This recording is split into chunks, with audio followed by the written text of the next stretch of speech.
Awesome. So shifting gears here, hopefully our students are getting back on campus. They'll be able to fend for themselves. We're at the grocery store. What are some tips for shopping healthy on that student athlete budget? You guys kind of touched on it before. It doesn't necessarily have to always come from that fresh produce section, but some other things that you can suggest for us.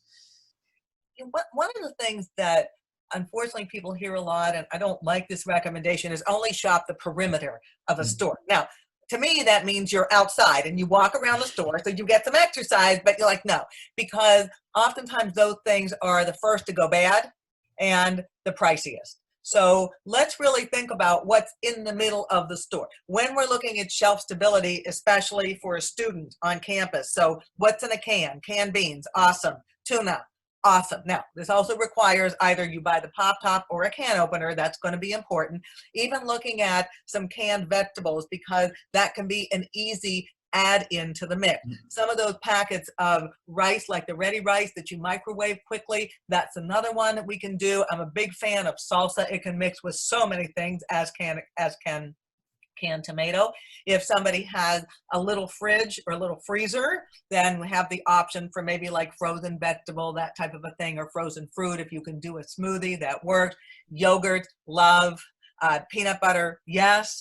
Oatmeal, yes, because you can create a lot of things. And one of the other things, if people want something that lasts longer, non-fat dry milk powder, because that is awesome to add to an oatmeal. Add some peanut butter in there, maybe even a little applesauce if you want. All those things are shelf stable, and you end up with a very high protein, very tasty meal. Yeah, and I'm glad Leslie mentioned the dry milk powder. Now, if you have a lactose intolerance, that's probably not going to be a great option. But everybody's going to go out and spend a lot of money, for example, on whey protein, and not realizing that whey protein actually comes from milk, as does casein. And so dry milk powder is something that you could add to, a macaroni and cheese. You can add it to mashed potatoes. There's ways of adding that and increasing the protein, not traditionally a meat product, but it's still a protein product. So I actually love the idea of adding nut butters and whey protein in the form of dry milk powder to oatmeal and other things. And I think if you were to survey your athletes, a good percent of them, if you said, where does whey protein come from? They're going to say the health food store.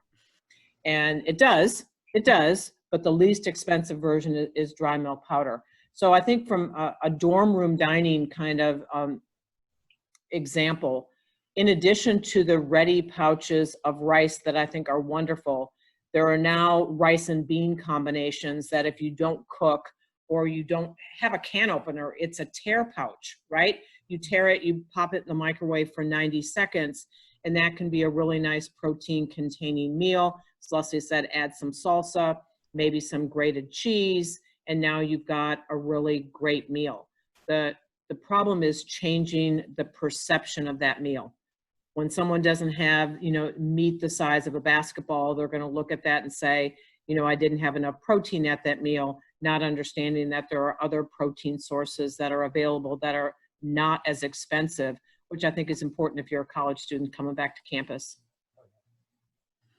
Definitely. And you guys kind of touched on the next topic here, is those bang for your buck foods that aren't, the $13 or $10 steaks or packets of chicken that, again, kids may not know how to prepare or feel comfortable preparing.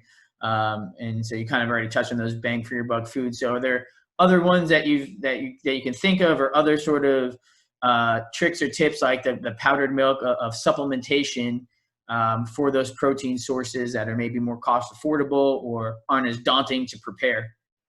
One of them that I didn't mention, I will now, is we do have some athletes that are plant-based, plant-forward, plant-slant, whatever it is they want to call it. And that doesn't mean it has to be plant to the exclusion of all else, but for some people it is. And I really love using TVP, which is texturized vegetable protein. It is awesome. It is extremely cheap. It is shelf stable, and it has absolutely no taste, which might sound like, why would you want that? But it takes on the flavor of anything you mix it with. So done a lot of cooking on campus with my athletes here at Pitt. We do Steel Chef Smackdown. So we take the TVP, we put it in a bowl, we mix in a spicy V8, and you let it sit.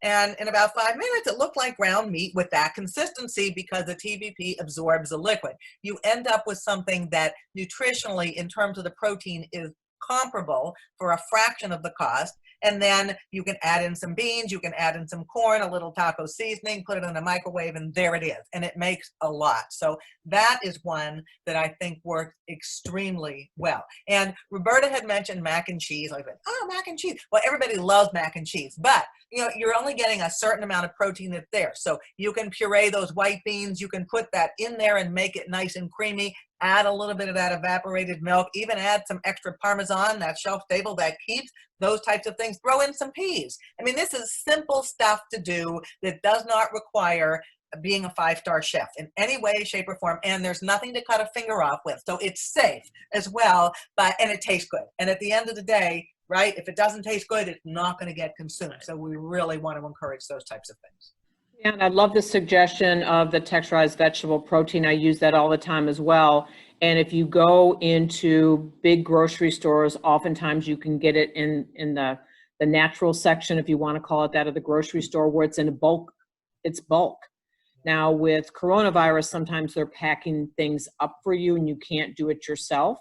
But that is an underused part of the grocery store where you can get some really high quality items. So for example, you can get chia seeds and flax seeds, which are going to add a little bit of protein and some caloric density. There are things there that you got to experiment with. But I think I think it's a great cookbook. You have to have a little cooking skills. It's done by a woman out of the United Kingdom. Her name is Anita Bean, appropriately named Anita Bean, and she's got some really great, fun recipes with unusual ingredients, but you don't have to be a 5-star chef. So I think those are kinds of things that, again, if you're a carnivore, you're not necessarily going to think of texturized vegetable protein or pureeing canned beans, but I'll do that. Like I'll puree beans and put it into a canned soup. So if you have a canned tomato soup and you put in a can of beans, you're adding protein, you're adding fiber, you're adding fullness, and it's really very inexpensive. I think that's important because most of our student athletes are going to have pretty high calorie needs. Even if someone's trying to cut body fat, you're not going to cut body fat as a male basketball player. You're not going to recommend 1,500 calories a day. So you still have to have some caloric density. And then I would also say, don't forget hummus. You can make hummus if you have a blender. You can just make hummus and I just will add salt and pepper and a little bit of lime juice. Tahini paste is something you can add if you have it, but you don't even need to have that. You can just put it in a blender, or you can just buy commercially made hummus and put that on sandwiches.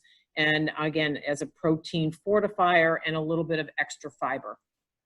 And then one other thing I would mention is I did say canned tuna, but also canned clams. You can add that to a Manhattan clam chowder, and that's really easy. It adds a little liquid as well, or even canned chicken. It doesn't look that pretty, but who cares? If you put that into a soup, you end up with something that's a stew, and you're getting a significant amount of protein that's going to be pennies compared to some of the supplements out there or some of the ready-to-drink shakes that are really costly, and then you're still hungry when you're done. Awesome. Kind of circling back a little bit to our diet talk. I always get a lot of my athletes and even our staff members here. They always tell me, "Oh, coach says I should try intermittent fasting, or I'm keto now." What is the value in those, if any, for a student athlete? And assuming there's no other necessary dietary restrictions that they have for the reasons of doing it. Roberta, I'll start with the IF, and then you do the keto. How about that? Yep, sounds good. I think one of the things about intermittent fasting, and it kind of back to that point about you need to customize, is if people take a look at their eating plan, and they're the person who says, "My God, I find myself after my last class of the day, it's like I'm just hand to mouth until I go to bed." And not necessarily because they're hungry, but because they're looking for something to do. For that individual, yeah, IF may be helpful for them because it may help to cut out some of that extraneous or extra calories being consumed when the body's not really hungry.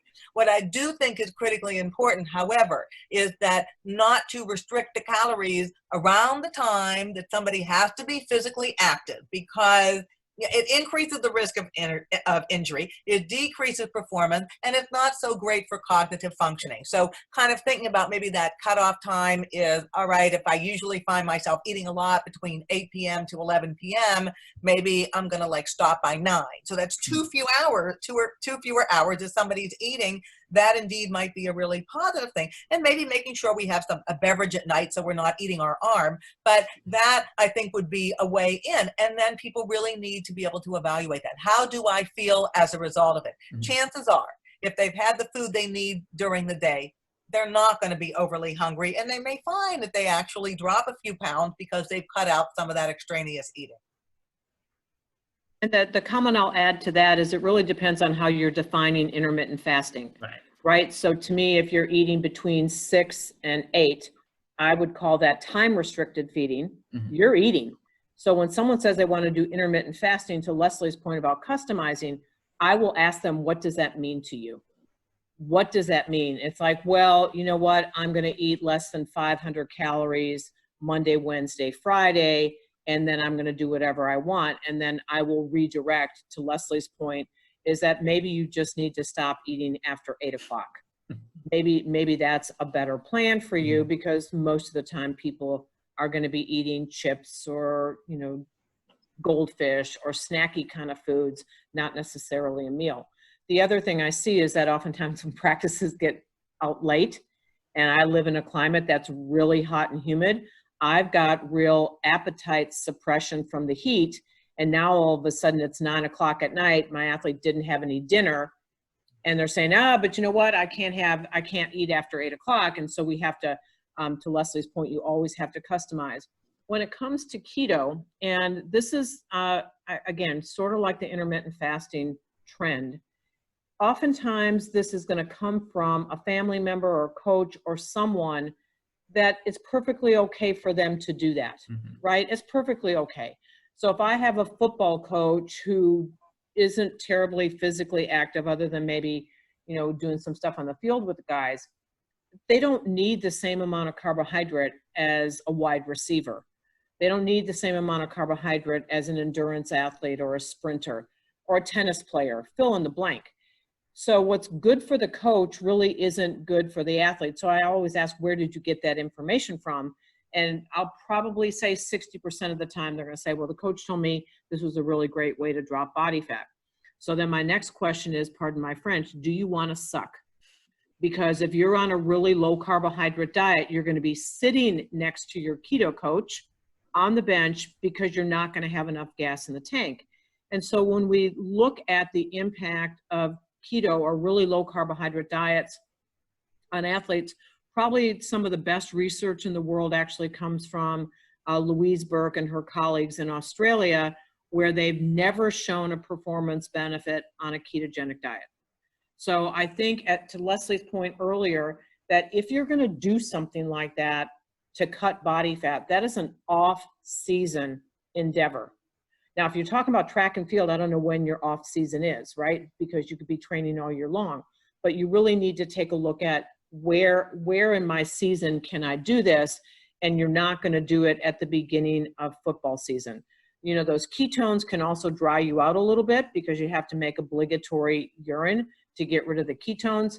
And so again, in my climate, as well as other parts of the country, you don't want to add to dehydration. You really don't want to do that. So I usually try and redirect that a little bit, maybe keep the extraneous carbs, cookies, candies, cakes, and pies to a minimum, and just give them a performance-based diet with quality carbs, but limiting from where they were to begin with.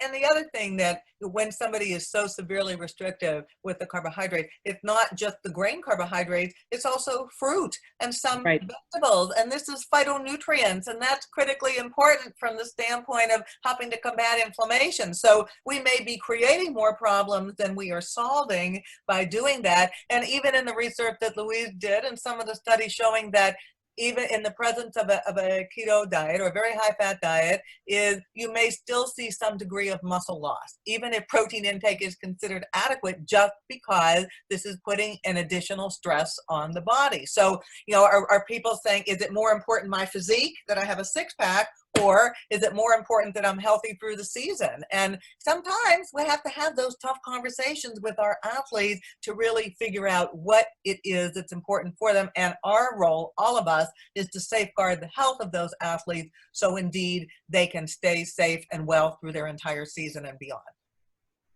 Absolutely. Kind of semi in line with that. So an athlete has an early morning practice. Maybe they have weights at 6 and practice at 8, and they're not able to, get a full meal in the morning. Is there things that maybe they can eat the night before that's going to help them, and then they can just supplement that with maybe some liquid in the morning? What are some things that maybe they can eat to get them through that morning practice? Obviously, they're not going to be able to eat a full breakfast, at 5 a.m. Roberta, you want to start or you want me Yeah, to? I'll start. So you can train your gut. You can train your gut to accept a little bit more food. And to me, those early morning practices, you take a look at what do you need to get through that practice. And you need hydration. You need to be hydrated. And you also need some source of carbohydrate. So it could be a squeeze applesauce and a sports drink. It could be a granola bar. I've had athletes who will just eat a slice of bread. I've had athletes who said, yeah, I had some leftover rice from the night before and I ate 2 or 3 bites of rice as I went out the door, or I ate, a cold baked potato that was left. It's carbohydrate and fluid. And that also, in my mind, is what ends up happening on competition day. You tend to tailor it to what do you need now and not worry about, is it balanced? Because no one's going to say, eating, a carbohydrate, just eating brown rice is going to be a good idea. That's not the case. But during that time where you actually need the performance, it's carbohydrate and fluid. And I think the form that is the easiest to get down, when my athletes, my favorite excuse in the morning is I'm too tired to chew. You know what that means, but okay. So if that is the case, yeah, the squeezy applesauce or even a Jell-O, you don't have to chew something like that. It's very easy to get it down. The not waiting until the morning to figure it out, what you're going to have. Have it ready the night before, just like anything else, so it's a no-brainer. I grab that little cup of cereal and I'm on my way out the door. Some people are doing their overnight oatmeal the night before. Not a vat of it, a very little bit. So it's just 2 bites and they go. And then when they're done with that early morning workout practice, then you eat. So it's kind of parenthesizing your breakfast. So you're having a couple bites, the appetizer part of breakfast on the front end, and then the entree when you're done. So over a period of time, you're getting that breakfast in, and then it doesn't feel overly uncomfortable. And most importantly, it stays in you, not on the field, which is really what we want, because nobody appreciates that. And then lastly here, just to kind of wrap things up, we talk about athletes are going to eat late. It's going to be unavoidable. And no, I'm not telling them to eat chips. But to me, there's such a tie between nutrition, performance, and sleep. So there are things that athletes should avoid to eat late at night if they're going to choose to eat late at night that could impact their sleep. And then obviously that's going to subsequently impact their performance. A lot of this is volume related, kind of that what we were talking about is little, and then eat a lot at night. Now your gut is wide awake when you're trying to sleep. So that might be the first thing. I typically like to recommend to my athletes at like 90 minutes before bed, that's it. Shut the mouth. You're done. If anything, maybe it's a little liquid, but other than that, you're done. I certainly don't think that sitting down to a couple of energy drinks at night, this is an issue in baseball. You're doubleheader at night and somebody's been, doing the Red Bull and the 5-hour energy and all of it. And then they're like this at the end of the night. So watching the caffeine, and even oftentimes when people say, alcohol will help me sleep, not necessarily restful sleep. That is not the nightcap. That's night crap. We don't want that. We really want to. And then probably the other thing is things that are lighter. So not necessarily heavy foods before bed. So for instance, breakfast before bed, because that might be a lighter meal. Have a bowl of cereal before bed. I'll do some yogurt with granola before bed. I'll do an oatmeal before bed. It just tends to sit a little bit more comfortably in the gut. All right, my dear, you're up. Okay, and I would agree with that. I also think eating a huge amount of protein before bed probably isn't a really good idea. The function of protein, as we all know, is to build and repair, but it also delays gastric emptying time. So if the blood's going to the gut to digest the food, it's not going to help you with restful sleep. So to Leslie's point, it could be yogurt and cereal. It could be a half a sandwich. It could be a glass of milk with some crackers. It doesn't have to be something huge. But I would also say if you have a basketball game and it goes late and you're not done with the game till 10, then honestly, you're going to have to eat your recovery meal before you go to bed. So I think there's times and circumstances that would be perfectly okay to eat before you go to bed, but to stay away from something greasy. So spaghetti with some grilled chicken might be a good idea, where fettuccine Alfredo may not. So choose something a little bit lighter, a little bit easier to digest, even if you're up to the point where you have to eat late, you don't have a choice. Awesome. Ladies, that's all the main points I had today. Thank you so much for your time. Leslie and Roberta of performance365.org helping us out today, and we appreciate everything. Thank you so much. Hey, Thanks you're for having welcome. us. Take Thank care. you.